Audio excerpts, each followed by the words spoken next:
Peringatan, animasi ini dibuat dengan tujuan sharing pengalaman pribadi sang pengirim cerita. Dimohon untuk menghargai cerita tanpa menyudutkan beberapa pihak. Selamat menikmati. Hey, kenalin, nama gue Rehan. Ngomongin soal bulan puasa, biasanya nggak jauh-jauh dari iklan sirup March. Eits, nggak boleh sebut merek ya. Jadi menuju bulan puasa gini biasanya gue jadi anak remas, alias remaja masjid. Pagi sekolah, malam selalu ke masjid. Ya, mau gue sih taunya gitu ya. Tapi dibalik rajinnya gue ke masjid tiap malam, ada hal lain yang sebetulnya lagi gue kerjain. Lu pada penasaran kan? Nih, gue kasih tahu. Jadi rumah gue itu kan kebetulan memang gak jauh dari masjid. Kalau naik motor ya butuh 10-15 menitan lah ya kurang lebih. Biasanya gue selalu cabut ke masjid sebelum isya, alias pas persiapan mau sholat raweh. Gue pamit sama nyokap mau terawih dan biasanya baru balik pas mau sahur. Dan ortu gue gak akan nyariin. Secara mereka tahu gue bisa jaga diri. Sebagai remaja masjid, gue demen banget lele-lele sambil mabar di teras atau sekedar jagain kotak sedekah. Kan katanya apapun yang dikerjain di masjid bisa dapat pahala kan?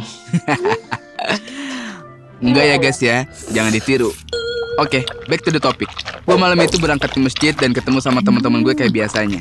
Tapi malam itu temen gue sebut aja namanya Usep dan Ucup iseng ngajakin kita buat nyamperin ke pohon keramat di daerah rumahnya. Nanti malam kita ke pohon keramat yuk. Kan lagi puasa. Katanya setan lagi dirantai tuh. Si Usep nyeletuk enak banget. Tapi menurut gue make sense sih. Jadi kalaupun kita kesana gak akan ketemu setan. Soalnya kan lagi dirantai di neraka. FYI, di pohon keramat itu konon katanya di batang pohon itu ada bentuk kepala ular yang super gede. Gue jadi penasaran sih. Dan di bawahnya ada sumber mata air yang gak pernah kering. Jadi posisi pohon ini emang kayak di pojok gitu. Dan sekitarnya itu ada kali dan kayak apa ya, kolam atau rawa gitu kali ya sebutannya. Nah, penduduk sekitar situ percaya kalau pohon itu adalah pohon keramat dan ada penunggunya.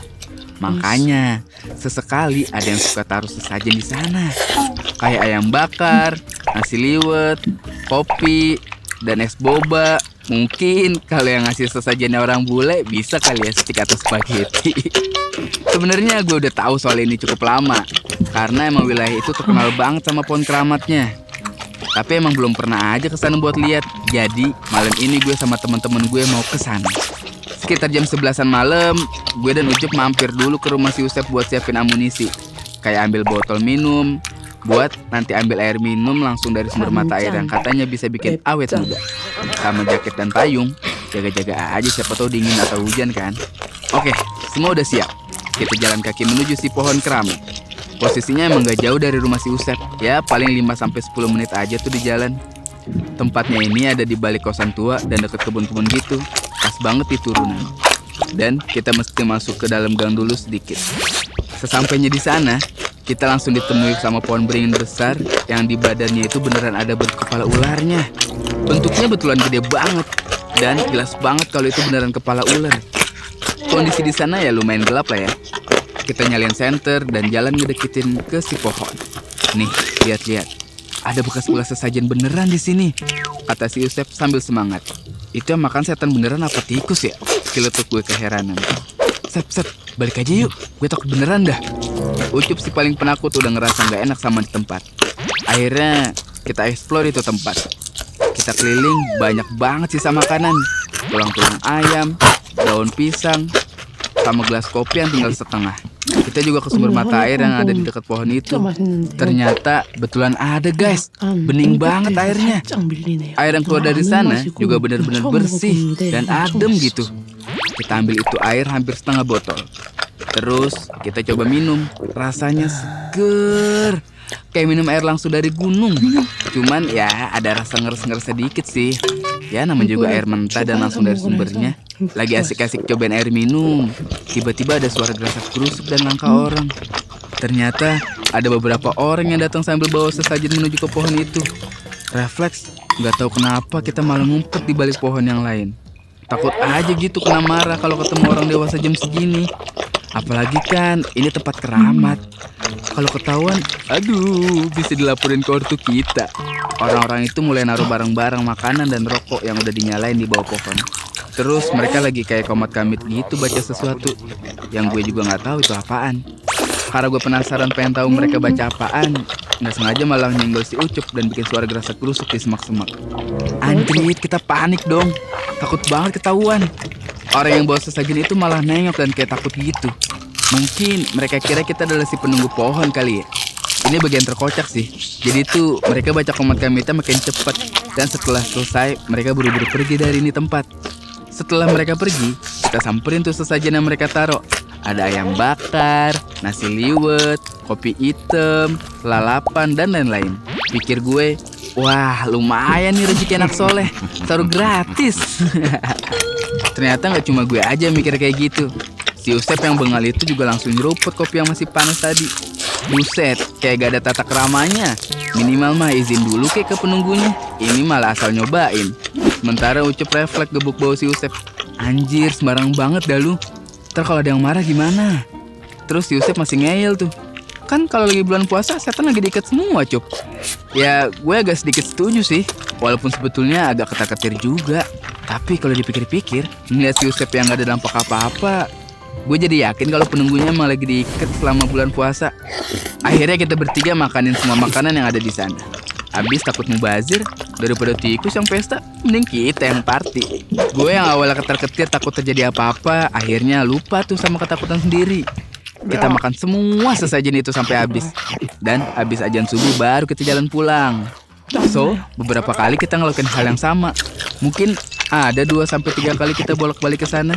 Sampai akhir ya, di kali keempat, minggu terakhir Ramadan, kita balik lagi ke sana. Dan kali ini makanan yang diletakin di bawah pohon lebih banyak. Ada nasi liwet dan ayamnya sampai 2 ekor. Gelas di kopinya juga lebih gede. Ini mah porsi selamatan 1 RT juga bisa. Dan kali ini juga kita udah bawa minuman sendiri. Karena yang terakhir kita kesana seret banget.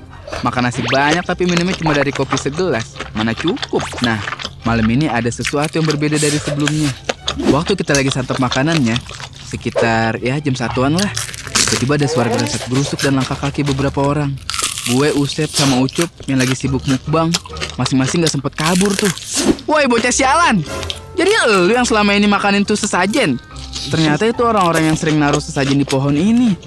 Dan dia gak sendiri. Kali ini dia bawa tuh komplotannya. Rame lagi. Anjir. Karena gue takut dia apain, gue langsung ngacir tuh, kabur dari situ. Si Usep sama Ucup juga ikut ngacir di belakang gue. Ah, bodo amat. Yang penting selamatin diri sendiri aja dulu. Alhasil, kita keluar dari wilayah pohon keramat itu sambil lari-lari. Dan ternyata mereka ngejar dong.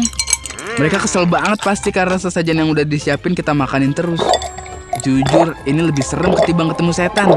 Karena gue takut mereka ngenalin dan inget muka kita. Kan bisa gawat kalau suatu saat ketemu di jalan. Gue gak tahu tuh udah jam berapa. Tapi kayaknya bentar lagi udah mau sahur deh. Karena lampu-lampu di rumah udah pada nyala. Karena gue takut mampus dikeroyok masa, kita lari tuh ke jalur yang lewatin masjid. Akhirnya kita masuk deh tuh ke masjid dan ngumpet di sana. Lumayan kan banyak teman-teman gue yang juga lagi pada nunggu sahur. Malam itu akhirnya kita selamat. Dan kita juga gak pernah balik lagi ke pohon keramat itu. Gue gak tahu deh tuh masih ada kegiatan naruh sajen di pohon itu atau enggak. Gue, Usep, dan Ucup sampai sekarang selalu ngakak kalau inget cerita ini. Karena buat kita momen itu yang paling membekas waktu kita remaja. Pesan gue sih, baiknya hal-hal yang berkaitan dengan goib kayak gitu jangan dibercandain. Bagus gue dan teman-teman gak kena masalah. Baik secara real atau goib. Yang kayak gini jadi contoh ya. Kita harus bijak dalam bertindak. Apalagi bulan Ramadan sebaiknya diisi sama kegiatan positif. Jadi gimana nih? Kalian punya cerita menarik apa di bulan Ramadan? Kalau kalian punya cerita yang mau dibuat animasinya, silakan kirim ke email di bawah